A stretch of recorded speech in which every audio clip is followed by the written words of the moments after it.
चला लक्षवेधी क्रमांक 2 त्यामध्ये 2चं उत्तर नाही आलंय. दोन पुढे ढकलली आहे.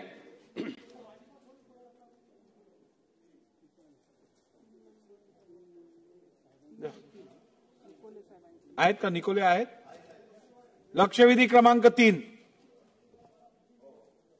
लक्षवेधी क्रमांक 3 कोण आहे? अध्यक्ष महोदय, माझ्या पालघर जिल्ह्यातील माझ्या डहाणू मतदारसंघामध्ये सुकड आंबा शिरसोणपाडा येथील जल जीवन मिशन अंतर्गत जी पाण्याची टाकी बांधण्यात आली, त्या पाण्याच्या टाकीचा स्लॅब खाली कोसळून 17 मार्च 2025 रोजी सायंकाळी 4:30 वाजता उपाध्यक्षांना बोलवा. 2 मुलींचा दुर्दैवी मृत्यू झाला. एक मुलगी गंभीर जखमी झाली. ह्या मुली शाळकरी मुली होत्या. अध्यक्ष महोदय, 2 दिवसापूर्वी सुकडांबा या ठिकाणी मी जाऊन आलो. अजूनही त्या शाळकरी मुलींचा ज्यांचा मृत्यू झाला त्यांच्या कुटुंबाला अजूनही न्याय मिळालेला नाही. अध्यक्ष महोदय, या कामाच्या हे काम हे निकृष्ट दर्जाचं झालं होतं. त्या कामाची चौकशी करण्याची जबाबदारी ही उपअभियंता आणि कार्यकारी अभियंता यांची होती. परंतु यांच्या हलगर्जीपणामुळे या 2 शाळकरी मुलींचा दुर्दैवी मृत्यू झालेला आहे. माझा प्रश्न आहे की आजतागायत या अधिकाऱ्यांवर कारवाई झाली नाही. ती कारवाई आपण त्यांच्यावर करणार आहात का? त्यांना आपण निलंबित करणार आहात का? हा प्रश्न आहे. अध्यक्ष महोदय,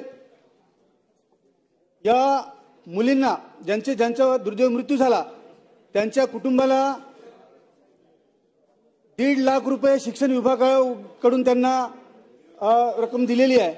परंतु अध्यक्ष महोदय, ही आमच्या आदिवासी समाजाची चेष्टा असं मला या ठिकाणी म्हणायचं आहे. कारण 1.5 लाख रुपये आपण जीवाची किंमत करू शकतो का?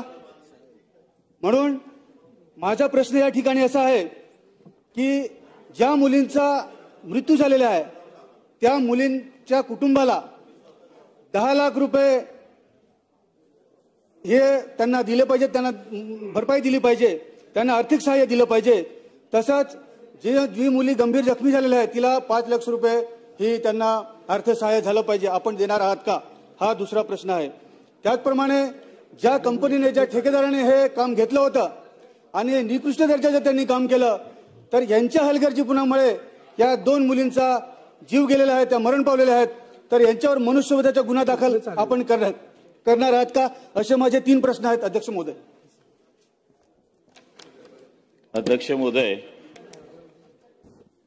आदरणीय निकोले साहेबांनी विचारलेल्या लक्षवेधीमध्ये जल जीवन मिशन अंतर्गत सुकडांबा तालुका डहाणू जिल्हा पालघर इथे 4/8/2022 रोजी या योजनेला प्रशासकीय मान्यता देण्यात आली. त्याची मूळ रक्कम 2,74,00,000 आहे. सदर योजनेचा कार्यारंभ आदेश हा 13/10/22 हरेश बोरवेल्स या कंपनीला हे काम देण्यात आलं. त्याची मुदत ही 18 महिन्याची होती. अध्यक्ष महोदय, आदरणीय आमदार मोदयांनी सांगितल्याप्रमाणे ही 34,000 लिटर ची टाकी 12 मीटर साठवण टाकीचं 95% काम पूर्ण झालंय. पण जलजीवन मिशन अंतर्गत जी स्लॅबची लगतची लँडिंग होती ती कोसळल्याने 2 मुलांचा मृत्यू या ठिकाणी झाला. अध्यक्ष महोदय, आणि 1 जण जखमी झाला. सायंकाळी 6 वाजेच्या सुमारास ही घटना, मुलं तिथे खेळायला गेले असताना ही घडली. कंत्राटदाराच्या कोणत्याही या ठिकाणी लक्षात न आल्यामुळे सदरहू या योजनेस कंत्राटदारावर आपण गुन्हा सुद्धा दाखल केला. तो कंत्राटदाराला अटक सुद्धा करण्यात आली. अध्यक्ष महोदय, कासा पोलीस स्टेशनमध्ये त्याच्यामध्ये अटक करण्यात आली. तात्काळ कारवाई म्हणून आपण या ठिकाणी कंत्राटी कनेक्शन ती तेजस सख्खे याला निलंबित केलं. अध्यक्ष महोदय, त्याचबरोबर त्याची सेवा सुद्धा समाप्त करण्याचे आदेश या ठिकाणी अध्यक्ष महोदय दिलेले आहे. आदरणीय आमदार मोदयांनी सांगितल्याप्रमाणे या 2 मुलांना संचालक शिक्षण पुणे यांच्या मार्फत जे नियमाने 1.5 लाख रुपये देण्यात येतात ते या ठिकाणी त्यांच्याकरता आपण प्रस्ताव सुद्धा पाठवला. पण त्यांनी म्हटलं ते खरं आहे की 1.5 लाखामध्ये कुठल्या गोष्टी होत नाही. पण आमदार महोदय, आपण मुख्यमंत्री महोदयांना विनंती करून मुख्यमंत्री फंडातून त्यांना आणखी काही पैसे देता येतात का? ही बाब आपली सत्य आहे की 1.5 लाखामध्ये कोणत्याच कुटुंबाचं भलं होऊ शकत नाही किंवा भरपाई होऊ शकत नाही. पण जो नियम आहे 1.5 लाखाच्या वरती आपण देऊ शकत नव्हतो. तरी सुद्धा आपण माननीय मुख्यमंत्री महोदयांना ही या ठिकाणी विनंती करू. नंतर विचार आपण काय असतं तर. आणि त्याचबरोबर संबंधित जो कॉन्ट्रॅक्टर आहे हरेश बोरवेल्स याला काळी यादीत टाकण्याची शिफारस जिल्हा परिषद पालकमंत्र्यांकडे आपण केलेली आहे. आपण जे मंत्री महोदयांनी उत्तर दिलं त्याच्यामध्ये बाह्य यंत्रणेमार्फत भरलेल्या अभियंत्याची आपण त्यांना निलंबित केलेलं आहे. परंतु 100% जबाबदारी ही तेथील उपअभियंता आणि कार्यकारी अभियंता यांची होती. त्यांच्यावर अजूनही आपण कारवाई केली, निलंबनाची कारवाई करावी अशी माझी मागणी आहे.